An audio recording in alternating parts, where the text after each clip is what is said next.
Let's ask Steve Kerr. Steve, would you rather be you or have the career of Vince Carter and Allen Iverson? Or Allen Iverson? Are you being serious? Yeah. We were just wondering that, career. Yeah, I think I'd rather be Vince Carter or Allen Iverson. Do you know how hard it was to beat me out there on the floor trying to swim upstream every night playing against these guys? It would have been way more fun to beat those guys. Yeah, but you won titles, and then you've coached and won titles. Well, I didn't know you were throwing the coaching part in. Oh, yeah. You're the coach. Yeah, the whole package. You get to be. So, would you rather be you, player and coach, or Vince or Allen Iverson? Oh, I'm very happy with Okay, my life. good. That's the right answer. Yeah. That's the right answer. I do think that some people, when they start saying, like somebody asked me about Nash one time, would I rather have had Nash's career? Wait a minute, Steve. Can you find a little better cell area? You're cutting out a little bit. Maybe stroll outside or something. Yeah. Put him on hold. We got. Would you rather have Vince Carter's cell phone or Steve Kerr's cell phone? Steve Nash always had a bad cell phone, but I think it was Julie Fight. She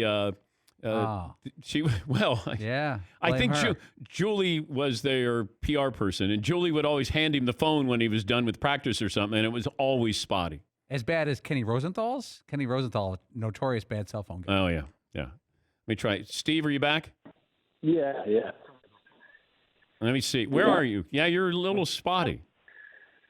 No, we're down in San Diego. Oh, you are? Okay. Yeah. Came down here when the league suspended, and so I've been down here with the family ever since. Well, you're in Del Mar, aren't you? Right nearby. Yeah, you want to be in Del Mar. If Del Mar's a pretty good. Do you have a basketball court there? I do. I will not be taking part in the horse competition. When's the last time? Do you shoot hoops at practice? I shoot free throws. Sometimes I'll shoot against Steph, just to have a little fun competition. And I can barely move anymore, though. I can't shoot jumpers anymore. My thing hurts, so I just do free throws. But you guys do something different. That if you touch the rim, that's a miss, isn't it? It's. I think what we do is, if you make it, but you touch the rim, it's 1. But if you swish, it's 2. And if you miss, it's -1. That's what we play. Does Clay get involved in this, or is it just you and Steph? No, I've only played with Steph, and he just, whenever he needs to, he just swishes. So it's just incredible. It really is. I rarely miss. I mean, when you shooting a free throw is that stays with you for sure. So I rarely miss, but he can swish when he needs to. I can't really do that well. But you still have the best 3-point percentage of all time. Does that ever does that come up in conversation with, when they say, "Oh, Steph's the greatest shooter of all time," then you go, "But who has a higher 3-point percentage?" I try not to go down that path. The degree of difficulty on the shot stand was quite different. So I think I don't think I can win that argument. We're talking to Steve Kerr, the Golden State head coach, joining us on the program. Did you think that Steph had the coronavirus? No. We were worried that he did. He was sick right when he came back, and then he missed 2 games, and he had the regular flu. So we were concerned about him, but he did not. Yeah, I saw the headline. It said in March, you said that you were concerned that Steph's cold was the coronavirus, but found out that it was just the flu. Anybody else with your team? Have they come down with the coronavirus or what they thought? No. So far, nobody on our team. And our San Francisco has not been hit too hard. I mean, I think our mayor was really on it. The governor did a good job with the social distancing. The whole state was really pretty quick to get to all these safety measures, and so most of the state has been relatively quiet, given the number of people here. Have you been able to see the documentary? Did they give you an advanced screening of the Bulls documentary, The Last Dance? They gave me a link, and I haven't watched it. It's like I'm not quite sure why. I just almost want to pretend it's going to be live on Sunday night, and I'm craving something live. I'll wait till Sunday. You had to retell the practice story where you got punched? Gosh, I don't think so. Wait, it's not in the documentary? I don't know. Maybe it is. I like I said, I haven't. Yeah, I heard it was. Well, I don't want to ruin the surprise for you. But oh, great. I think you get punched again, Steve. Did I win the fight this time? No, you did not. No. Did you get knocked down with that punch? No. It was like a scrum. It was like a rugby scrum. It was, yeah. Those basketball brawls are never. Thank God. And yeah. Well, I think Mike talks about that he wasn't a great teammate, but he did things to motivate players, where he picked on Scotty Burrell. I guess he was really rough on Scotty Burrell in practice. Yeah, he was. Was he rough on you? He was. He was. I think he was. He tested me. I think he tested everybody, and I think that what you have to do is you have to stand up to him, and not necessarily physically, which I think basically he talked trash to me and I talked trash back, which wasn't highly advised at the time, but it was. I knew I had to stand up for myself, and I think that looking back, and even at the time, I could see what he was doing. Michael wanted to make sure everybody who was out there could deal with the pressure of a playoff game, and if you couldn't deal with his trash talk during practice, then he didn't think you were going to stand up to the pressure during a playoff game, and it made sense. I mean, he brought the level of practice up to such a high level that it made us better as a team. And those are the days when we actually scrimmaged every day. And, we've gotten smarter these days. We don't practice as often, which saves the players' bodies more. But back then we had more competition, which may have honed our edge a little bit more too. So that was more the case back then. And Michael took advantage of that for sure. And it paid off, I think, for our team. I know as a player and a coach, you can get used to winning, but as a player coach, can you get used to losing?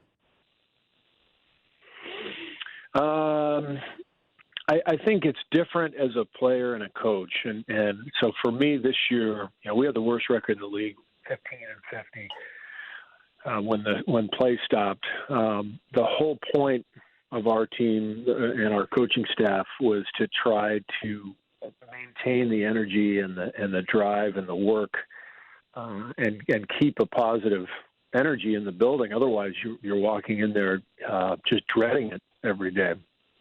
So we wanted our young players to feel good about every day, even though we were losing, and still enjoy it, enjoy the process, and enjoy the work.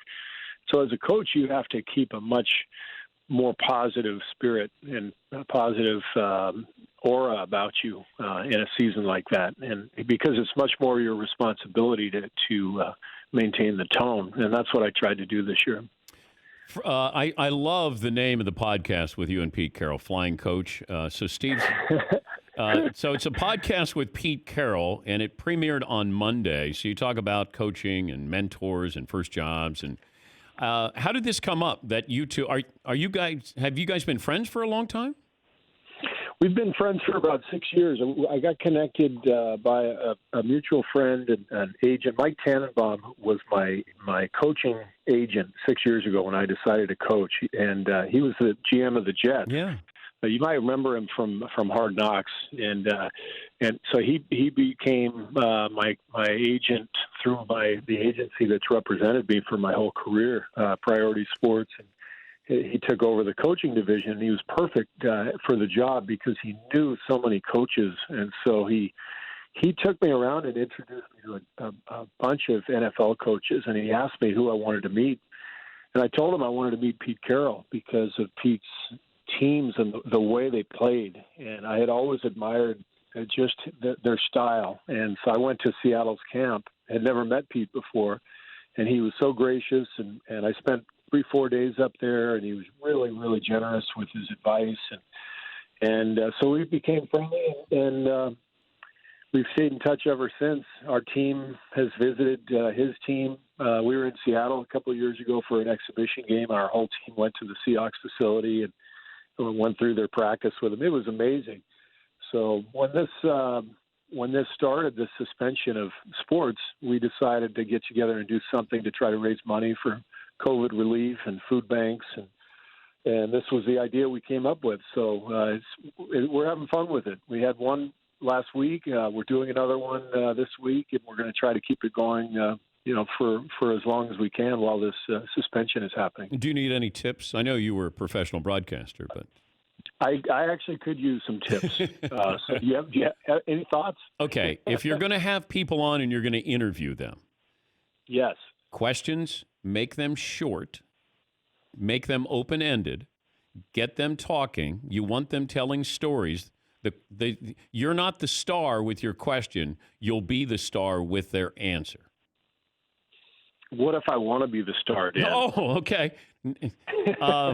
Then listen to how I do it on this show, because I screw it. Perfect. Yeah. Well, and I will ruin radio for you for the rest of your life if you start to get into asking questions, and then you're going to listen to other people ask questions and go, oh my God, that's not open ended. You're projecting. Like, what are you doing? There's nothing wrong with this question, Steve. Why? How? Where? Who? Can't go wrong. Got it.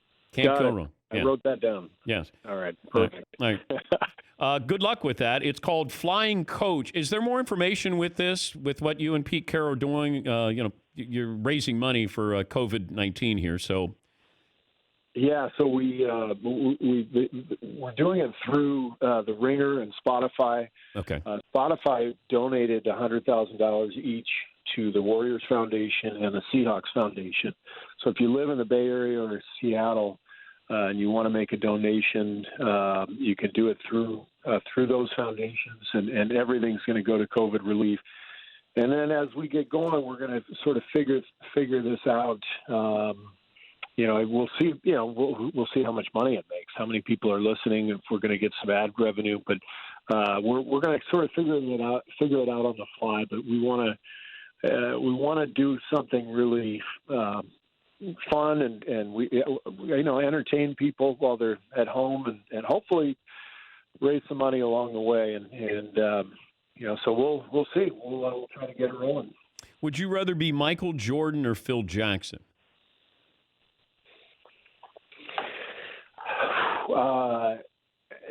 I think Michael.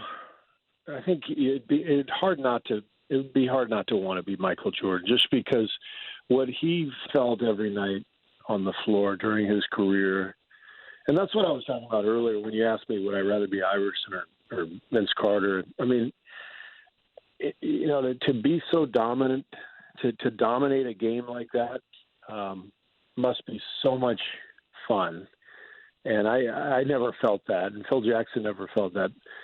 But there is a joy to coaching and an incredible experience in that itself. So, but Michael Jordan is Michael Jordan. So I think I'd rather be Michael Jordan. Steph Curry or Scottie Pippen?